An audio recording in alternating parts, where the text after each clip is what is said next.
എന്താണ് സാർ? നല്ല പടക്കണായില്ല സാർ. എനിക്കെന്താണ്? എനിക്കല്ല, നമ്മളെ കെട്ടിയോക്ക് ഓൾ എപ്പോഴും പറയും നല്ല നാടൻ അയില ഉണ്ടാക്കൊണ്ടിരാന്. നിന്റെ കെട്ടിയൊക്കെ അയില വാങ്ങാണോ സർക്കാർ വേണ്ടി? ഇനിയിപ്പോ 4 അയിലക്ക് വേണ്ടി ഞാൻ ടെമ്പോ ബുക്ക് ചെയ്യേ. അബ്ദു, ഒരു 5 10 എനിക്കും വാങ്ങിച്ചോ. ഒന്ന് വേഗം തരണം. അങ്ങനെ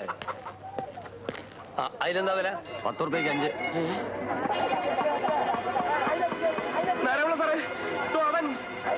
ഇതിന്നൊരു 3 കിലോ. എങ്ങോട്ടാണ്ട് ഓടുന്നത്?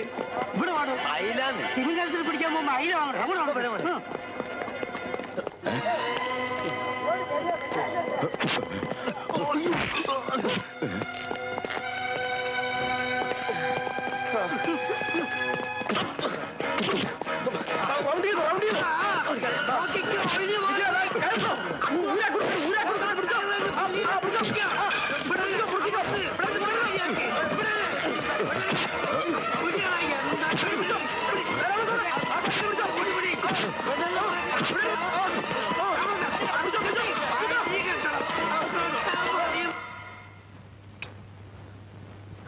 വാസുവിടെ സത്യം പറഞ്ഞില്ലെങ്കിൽ നിന്റെ 2 കൈ ഞാൻ അടിച്ചോടിക്കും. പിന്നെ ചുറ്റിക ഉയർത്താൻ പറ്റില്ല. പറയടാ, വാസു എവിടെ ഉണ്ട്? അവൻ ഈ ചുറ്റുവട്ടത്ത് തന്നെ ഉണ്ട്. പ്രഭാകരനെ തട്ടിയിട്ട് അവൻ നിങ്ങൾക്ക് പിടിതരൂ. ആ കാര്യം അച്ചട്ടാ. പ്രഭാര, ഇന്ന് രാത്രി എന്തായാലും സൂക്ഷിക്കണം. നീ വീട്ടിൽ പോകണ്ട, സ്റ്റേഷനിൽ തന്നെ കിടന്നു. അങ്ങനെ പേടിച്ചെടുന്ന വാസു ആരാ? കായംകുളം കൊച്ചുണ്ണിയോ? നിങ്ങളുടെയൊക്കെ കഴിവോട് കൊണ്ട് ചാടിപ്പോയപ്പോ അവനെ നിങ്ങൾ തന്നെ ഹീറോ ആക്കാണ്. പണ്ടാണ് ഈ പ്രഭാകരൻ ഒറ്റക്കായിരുന്നു. ഇപ്പൊ ആ പെണ്ണും വീട്ടിലില്ലേ? വടിവാള് വാസു വാക്ക് വലിച്ച ആ പെണ്ണ് കല്യാണത്തിന് മുമ്പേ വിധവയാവും. എരുതിയിൽ എണ്ണ ഒഴിക്കല്ലേ അബ്ദു. വാസുവിന് കൂടുതൽ ദേഷ്യം എന്നോടാണെന്ന് സമ്മതിച്ചു. പക്ഷെ അബ്ദുക്കാനെ വഴി വെച്ച് ഒറ്റ കിട്ടി അവൻ തട്ടും.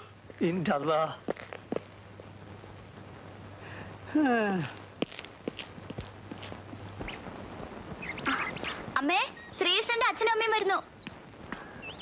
അയ്യോ, ഇങ്ങോട്ട് കേറി ഇരുന്നാട്ടെ. പ്രഭാകരൻ ഇവിടെ ഇല്ല. ഇവളുടെ അച്ഛനും പുറത്തോട്ട് പോയിരിക്കാണല്ലോ. വെറുതെ കയറിയിരുന്ന് സമയം കളഞ്ഞിട്ട് എന്താ കാര്യം? ഇനിയിപ്പോ അവര് രണ്ടുപേരും കണ്ടിട്ടും കാര്യമൊന്നുമില്ല. മാധവക്കുറുപ്പേ, പറയാനുള്ളത് ഞാൻ പറഞ്ഞോളാം. നിങ്ങൾ മിണ്ടാതെ നിൽക്കണം. ഗൗരിയമ്മേ, അന്ന് നിങ്ങൾ എന്റെ വീട്ടിൽ വന്നിട്ട് നിങ്ങളുടെ കുടുംബ മാഹാത്മ്യം കൊട്ടിഘോഷിച്ചായിരുന്നല്ലോ. ഞാൻ അന്നേ പറഞ്ഞതാ, പണവും പദവിയുമല്ല തറവാടിന്റെയും കുടുംബത്തിന്റെയും സൽപ്പേരെ ഞാൻ നോക്കുന്നുള്ളൂ എന്ന്. ഇപ്പൊ എന്തായി? ഇങ്ങനൊരു കുടുംബത്തിൽ നിന്ന് എന്റെ മകന് പെണ്ണ് വേണ്ട. എന്തായി പറയുന്നത്? കല്യാണം നിശ്ചയിച്ചിട്ട് നിങ്ങളുടെ മകൻ ആ പോലീസുകാരൻ സ്വഭാവദൂഷ്യമുള്ളവനാണെന്ന് നാട്ടുകാർ മുഴുവൻ പറയുന്നു. അവൻ കൂടെ താമസിപ്പിച്ചിരിക്കല്ലേ. ഒരു പോലീസുകാരന്റെ അനിയത്തിയെ എന്റെ മോൻ കല്യാണം കഴിക്കുന്നത് ഞാൻ സഹിക്കും. എന്നാൽ ഒരാഭാസന്റെ പെങ്ങളെ എന്റെ മരുമകളാക്കുന്ന പ്രശ്നമേ ഇല്ല. മാധവകുറുപ്പേ, ഇനി നമുക്കിവിടെ എന്താ കാര്യം? നടന്നോളൂ. അവരെ കുറ്റം പറയാൻ നോക്കൂ. ആ പെണ്ണിന് ഗർഭമുണ്ടെന്നും കൊച്ചു മറ്റാരുടേതാണെന്നൊക്കെ കേൾക്കുന്നു. ചേട്ടൻ അങ്ങനെ പലതും കേൾക്കും. എന്തൊക്കെയായാലും എന്റെ കൊച്ചേട്ടൻ നിങ്ങളോളം ബോർനല്ല. എന്താടി ആങ്കാരം നീ പറഞ്ഞതിന്റെ അർത്ഥം?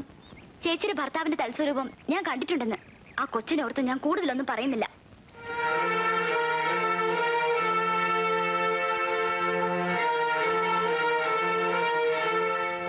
നീ എന്തിനാ അത് പറയാൻ പോയത്? അവളെ കൂടെ വഴിയാതാരാക്കണോ? നീ പൊന്നുപോലെ വിചാരിക്കുന്ന നിന്റെ ചേട്ടൻ കാരണമല്ലേ കല്യാണം മുടങ്ങിയത്? എന്റെ കല്യാണം മുടങ്ങില്ല. പിന്നെ അവരിപ്പോ പറഞ്ഞിട്ട് പോയതോ? ദാശാനിമേ മാധവക്കുറുപ്പല്ലേ എന്റെ കഴുത്ത് താലിയേട്ടാൻ പോണത്. ശ്രീകൃഷ്ണനാ. ആഹാ, ദേ ഇനി അവനുമായിട്ട് കൊഞ്ചാനോ കൊഴയാനോ പോയാൽ നിന്റെ കാലി എന്തെങ്കിലും ഇടിക്കും. ഓ, ഇതിനി ആരാണാവോ? കണ്ടിട്ട് ഒരു മുഖപരിചയം തോന്നുന്നില്ലല്ലോ. പ്രഭാകരൻ ഇവിടെ ഇല്ലേ? നിങ്ങളാരാ? ഞാൻ അവന്റെ കൂട്ടുകാരനാ. ആ, കൂട്ടുകാരനായിട്ട് കാര്യങ്ങളൊന്നും പറഞ്ഞില്ലേ? അവനിപ്പോ ഇവിടെ അല്ല താമസം. പലചരക്കടക്കാരൻ നളിനന്റെ വീട്ടില. എവിടുന്നോ കൊണ്ടുവന്ന ഒരു പെണ്ണുണ്ട് കൂടെ.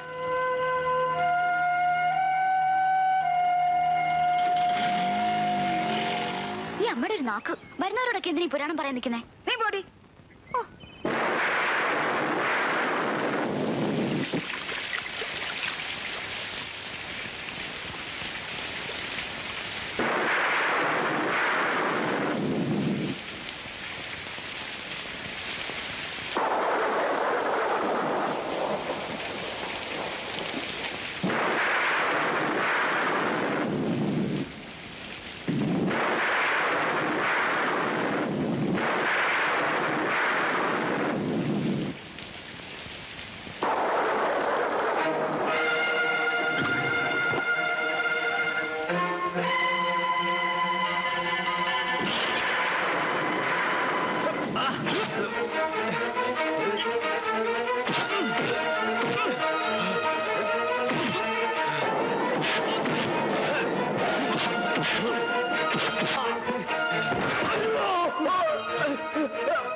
അയ്യോ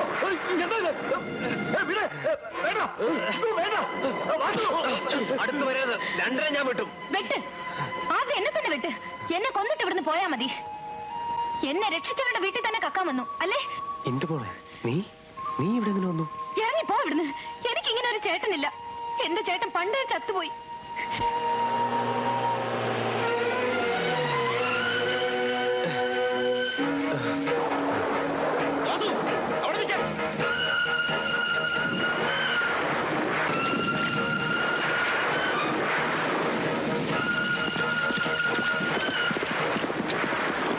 വാസുവിടെ ഓടിക്കളഞ്ഞു. പ്രഭാരം പിന്നാലെ പോയി.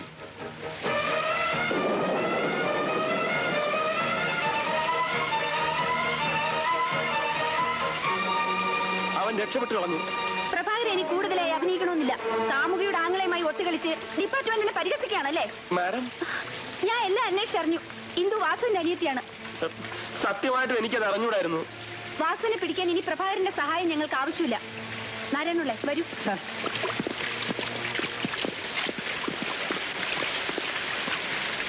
എന്നെ കൊല്ലാൻ ആങ്ങളൊക്കെ ഒത്താശ ചെയ്യാനാണോ ഇവിടെ വന്നത്? എനിക്കൊന്നും അറിയാൻ വയ്യായിരുന്നു. ചേട്ടൻ രാത്രിയിൽ ഈ വീട്ടിൽ കയറി വരുമെന്ന് എനിക്കെങ്ങനെ അറിയാം? കള്ളന്റെ പെങ്ങളെന്ന് പറഞ്ഞ് ആളുകൾ കളിയാക്കുന്നതുകൊണ്ട് ഞാൻ ആരോട് എന്റെ ചേട്ടനെ കുറിച്ച് സംസാരിക്കാറില്ല. ഇനി നമ്മൾ അങ്ങോട്ടും ഇങ്ങോട്ടും അധികം സംസാരിക്കേണ്ട കാര്യമില്ല. ഈ നിമിഷം നീ ഈ വീട്ടിൽ നിന്ന് ഇറങ്ങണം. നിനക്ക് അമ്മയുണ്ട്, തന്റെ ഇടമുള്ള ഒരു ആങ്ങളയുണ്ട്. എന്റെ സഹായം നിനക്ക് ഇനി ആവശ്യമില്ല. പൊയ്ക്കോ നിന്റെ പാട്ടിന്. വാസുവിന്റെ പെങ്ങളുമായി എനിക്ക് ഒരു ബന്ധവും വേണ്ട. നളിനൻ ഈ കാര്യത്തിൽ ഒന്നും പറയരുത്. ആ ഇൻസ്പെക്ടർ പറഞ്ഞിട്ട് പോയത് കേട്ടില്ലേ? ഞാൻ ഇവളുടെ ആങ്ങളെയും കൂടെ ചേർന്ന് ഒത്തുകളിയാണെന്ന്. ഡിപ്പാർട്ട്മെന്റ് എല്ലാവരും അങ്ങനെ വിശ്വസിക്കൂ. എന്റെ ജോലിയും പോവും. അവൾ അവളുടെ ചേട്ടന്റെ കൂടെ പോട്ടെ. പോയിക്കോളൂ. പോകാനല്ലേ പറഞ്ഞത്?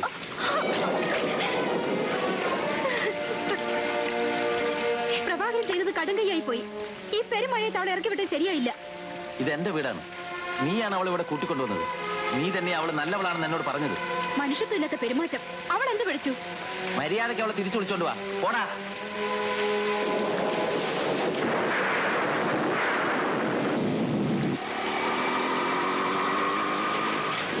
എവിടെ പോകാനാ? ഞങ്ങൾ കൊണ്ട് വിടാം. ഈ തണുപ്പത്ത് മഴയും കൊണ്ട് നനഞ്ഞു പോകുന്നില്ല. വാ, ഞങ്ങൾ സഹായിക്കാമെന്നേ. ഒന്നും മിണ്ടാതെ പോയാലെങ്ങനാ? ഞങ്ങൾ സഹായിക്കാമെന്ന് പറഞ്ഞില്ലേ? പെണ്ണുങ്ങളെ മാത്രം സഹായിക്കത്തുള്ളൂ, അത് ആണുങ്ങളെ സഹായിക്കും.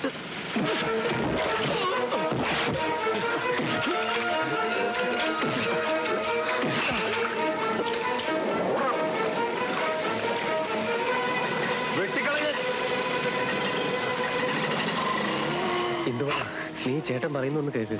ഞാൻ അവിടെ ഒന്ന് മോഷ്ടിക്കാനല്ല. ഇപ്രാവശ്യം ഞാൻ ജയിലിൽ ഇറങ്ങിയത് ഇനി ഒരിക്കലും മോഷ്ടിക്കരുതെന്ന് തീരുമാനമായിട്ടാണ്. പക്ഷെ ഒരു തെറ്റും ചെയ്യാതെ തന്നെ പ്രഭാകരന്റെ കേസിൽ കൊടുക്കുക. ഞാൻ ലോക്കപ്പിൽ നിന്ന് രക്ഷപ്പെട്ടു. വീണ്ടും എന്നെ പിടികൂടി. എനിക്ക് അതുകൊണ്ട് വൈരാഗ്യം. ഞാൻ ഇന്ന് ജീവനോട് ഇരിക്കുന്നത് തന്നെ ആ നല്ല മനുഷ്യന്റെ കാരണം കൊണ്ടാണെന്ന് ചേട്ടൻ അറിയാമോ? ചിറ്റപ്പൻ എന്നെ ബേബിച്ച മുതലാളിക്ക് വിൽക്കാൻ നോക്കി. അവിടെ നിന്ന് ഓടിപ്പോന്ന ഞാൻ പിന്നെ വീട്ടിലേക്ക് പോയിട്ടില്ല. ഞാൻ കാരണം പ്രഭാകരൻ സാറിനെ സ്വന്തം വീട്ടിൽ നിന്ന് പോലും പുറത്താക്കി. പ്രഭാകരനും നീ തമ്മിൽ ഒരു പുതിയ ജീവിതം കിട്ടിയെന്ന് ഞാൻ വിചാരിച്ചു. ചേട്ടൻ എല്ലാം തകർത്തു. ഇനി എനിക്ക് ചത്താ മതി. എല്ലാം കഴിഞ്ഞില്ലേ? ഒന്നും കഴിഞ്ഞില്ല. പെട്ടെന്നുണ്ടായ ദേഷ്യത്തിൽ ഞാൻ നിന്നോട് വേണ്ട, നീ എങ്ങും പോകണ്ട, വരുന്നതൊക്കെ നമുക്ക് ഒരുമിച്ച് അനുഭവിക്കാം. പ്രഭാകരൻ എന്നോട് ക്ഷമിക്കണം. എനിക്ക് ബുദ്ധി വളരെ കുറവാണ്. ഞാൻ പഠിച്ചിട്ടില്ല. 12ാമത്തെ വയസ്സിൽ തുടങ്ങിയ ഓട്ടമായത്. വയ്യ, മടുത്തു.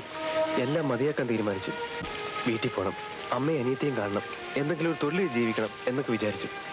അപ്പോഴാണ് പ്രഭാകരനെ പിടികൂടിയത്. എൻ്റെ ഒരേ ഒരു പെങ്ങളുടെ തലയെ തൊട്ട് ഞാൻ പറയുക, ഞാനെല്ലാം മോശം നടത്തിയത് അച്ചുവാണ്. ഞാനത് കണ്ടുപിടിച്ചു.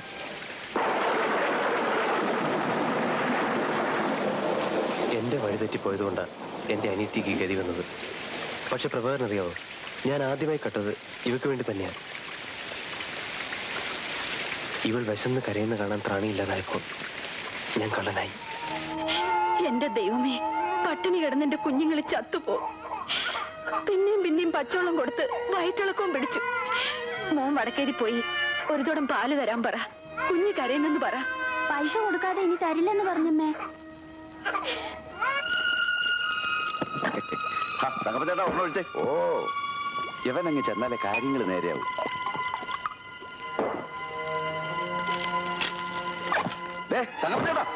ചെക്കൻ കാശെടുത്തോണ്ട് പോകുന്നു. വേഗം വന്നു. മോള് കരയല്ലേ? എന്റെ മോളെ ഞാൻ എടുക്കാം. അമ്മ വേഗം കാച്ച്. ഇത് എവിടെ നിന്ന് കിട്ടി മക്കളെ? കേട്ടെ, അമ്മ വേഗം കാച്ച്. എന്നാ മോളെ ഒന്ന് പിടിക്ക.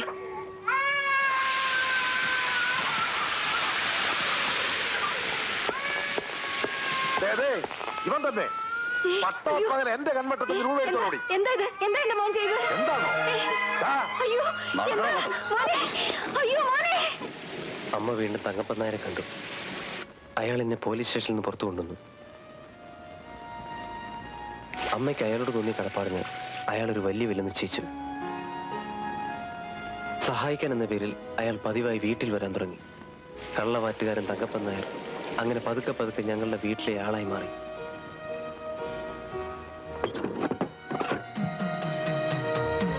പിന്നെ അമ്മയുടെ രണ്ടാം ഭർത്താവായി.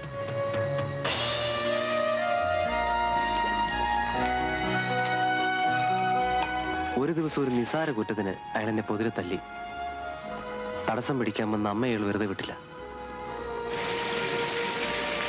എന്റെ ദേഹം മുഴുവൻ പൊട്ടി ചോര കുടിഞ്ഞു.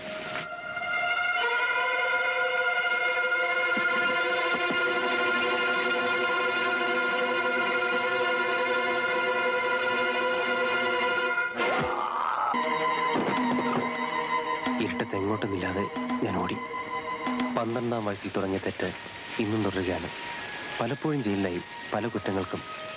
പുറത്തു വരുമ്പോഴൊക്കെ വീട്ടിൽ പോകാറുണ്ടായിരുന്നു അമ്മയെയും ഇവളെയും കാണാൻ. പക്ഷെ കള്ളനായ എന്നോട് അവർക്ക് വെറുപ്പായിരുന്നു. തങ്കപ്പൻ നായരുടെ തണലിൽ വളരുന്ന എൻ്റെ പെങ്ങളുടെ ഭാവിയെക്കുറിച്ച് ഞാൻ ആലോചിച്ചത് ഏറെ വൈകിയാണ്. പക്ഷെ ഇപ്പോൾ എനിക്കെന്തോ സമാധാനം തോന്നി. ഞാൻ കാരണം പ്രഭാകരന്റെ ജീവിതം കൂടി. എല്ലാം ശരിയാവും. വാസു ഇപ്പൊ എന്റെ കൂടെ സ്റ്റേഷനിലേക്ക് വരണം. ഇൻസ്പെക്ടർ ആശ എന്നെ ആകെ തെറ്റിദ്ധരിച്ചിരിക്കുകയാണ്. നീ എന്നോടൊപ്പം വന്ന എല്ലാ തെറ്റിദ്ധാരണയും മാറും. വരാം. പക്ഷെ അതിനു മുമ്പ് എനിക്ക് എൻ്റെ അമ്മയൊന്ന് കാണണം. എന്തു സുഖമായിരിക്കും പറഞ്ഞ് അമ്മയെ സമാധാനിപ്പിക്കണം. എന്നെ കിട്ടാത്തവരുടെ ദേഷ്യം മുഴുവൻ ചിറ്റപ്പൻ അമ്മയോടാവും കാട്ടുക.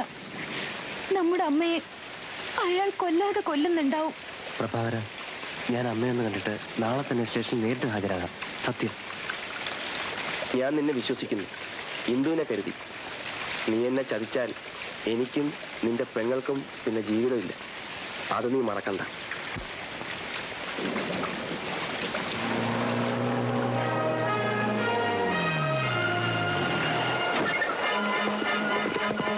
അനങ്ങി പോരുത്.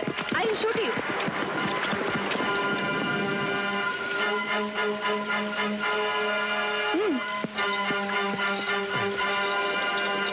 ഇനിയും നിരപരാധി ചമയാനാണോ ഭാവം? നോക്കി അവൾ എവിടെയാണോ നിന്ന് നീ പറഞ്ഞില്ലെങ്കിൽ നിന്നെ ഇതിനകത്ത് പികടി ഞാൻ തീ വെക്കും. ഇതാ തീപ്പെട്ടി. തീ വെക്കാൻ ഞങ്ങളോട് സഹായിക്കാം. നിങ്ങൾ ആരാ? എന്ത് വേണം? വേണ്ടത് നിന്റെ കൈയും കാലും. നീ തന്നെ മുറിച്ചു തരുന്നോ അതോ ഞങ്ങൾ മുറിച്ചെടുക്കണം? പോടാ. ഈ തങ്കപ്പൻ നായർ ആരാണെന്ന് നിങ്ങൾക്ക് അറിയില്ല. അതുകൊണ്ടല്ലേ ഈ മേൽവിലാസം തിരക്കി പിടിച്ച് ഞങ്ങൾ വന്നത്. ഇനി ശരിക്കും പരിചയപ്പെട്ടോളെ. എന്ത് പറഞ്ഞ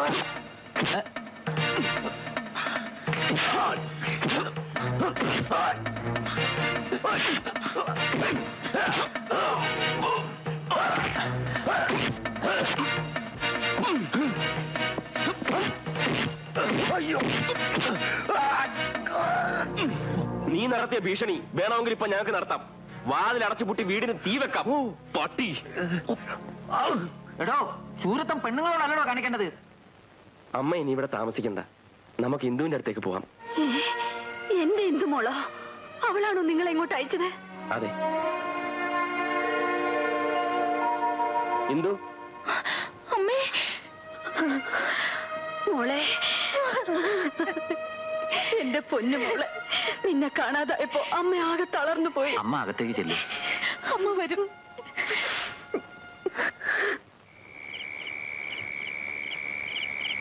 കൊറേ നേരമായല്ലോ നീ ആലോചിച്ചോണ്ടിരിക്കുന്നേ. എന്താ കാര്യം? അത് ഇന്ദുവിന്റെ അമ്മ കൂടി വന്ന സ്ഥിതിക്ക് ഞങ്ങൾ മൂന്നാളും കൂടി മറ്റൊരു വീട്ടിലേക്ക് മാറിയാലോ എന്ന്. ഓഹോ, ഈ വീട്ടിൽ നിങ്ങൾക്ക് സൗകര്യം പോരാൻ തോന്നുന്നുണ്ടോ? അതല്ല, നീ തെറ്റിദ്ധരിക്കരുത്. എന്നായാലും എനിക്കൊരു വീട് വേണം. അതിന് പെട്ടെന്നൊരു വീട്? ഒരു ചെറിയ വീട് ഞാൻ കണ്ടുവച്ചിട്ടുണ്ട്. അങ്ങനെയെങ്കിലും ആയിക്കോളൂ. എല്ലാ സഹായങ്ങളും ഞാൻ ചെയ്യാം. തെളിച്ച് പറയടാ, ആ പോലീസുകാരൻ അവളെ കെട്ടിയോ? അയ്യോ, അങ്ങനെയൊന്നും സംഭവിച്ചിട്ടേ ഇല്ല. ഇന്ദുവിന്റെ ചേട്ടൻ വാസുവില്ലേ, അവന്റെ പരിചയക്കാരാണ് അയാൾ. ഓഹോ, ഒരു കാര്യം ഞാൻ പറഞ്ഞില്ലെന്ന് വേണ്ട. കണ്ട പോലീസുകാരൻ്റെ ഇങ്ങോട്ട് വന്നേക്കരുത്. അതിനുവേണ്ടിയല്ല ഞാൻ പണം ഇത്രയും ചെലവാക്കിയത്. ഇല്ല, ആ പോലീസുകാരന്റെ കൈ പെട്ടത് കൊണ്ടാ. ഇല്ലെങ്കിൽ അവൾ എന്നേ മുതലാളിയുടെ മുമ്പിൽ വന്ന് നിന്നേനെ.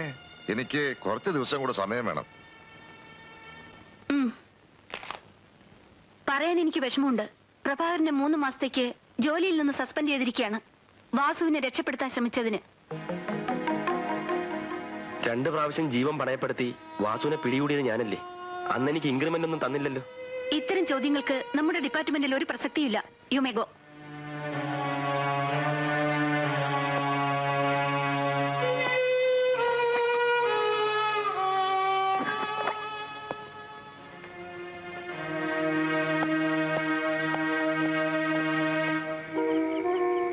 ഞങ്ങള് കാരണം സാറിന്റെ ജീവിതം പാഴായല്ലേ? ഇത് സസ്പെൻഷനാ, ഡിസ്മിസൽ അല്ല. ഞങ്ങൾ ഞങ്ങളുടെ വീട്ടിൽ പോയിക്കോളാം. സാറിന്റെ വീട്ടിൽ പോയി സുഖമായിരിക്കേ. ആദ്യം നിങ്ങൾ രണ്ടുപേരും ഈ സാറേ എന്നുള്ള വിളിയൊന്ന് നിർത്തണം. ഇന്ദുവിന്റെ അമ്മയെ എന്റെ അമ്മയായിട്ടേ ഞാൻ കണക്കാക്കിയിട്ടുള്ളൂ. ഈ ജോലി പോയാലും നിങ്ങൾ രണ്ടുപേരെയും പുലർത്താനുള്ള ആരോഗ്യം എനിക്കുണ്ട്. മോനെ,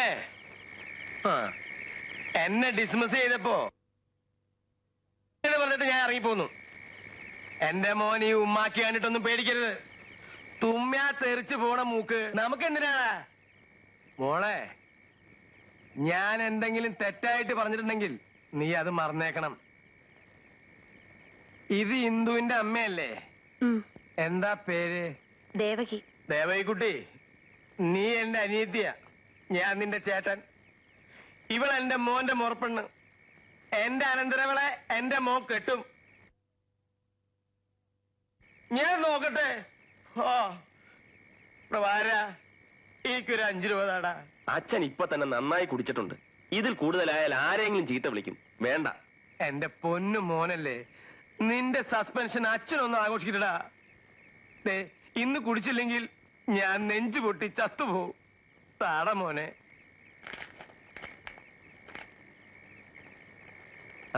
പാത്രത്തിൽ എന്താ മോനെ?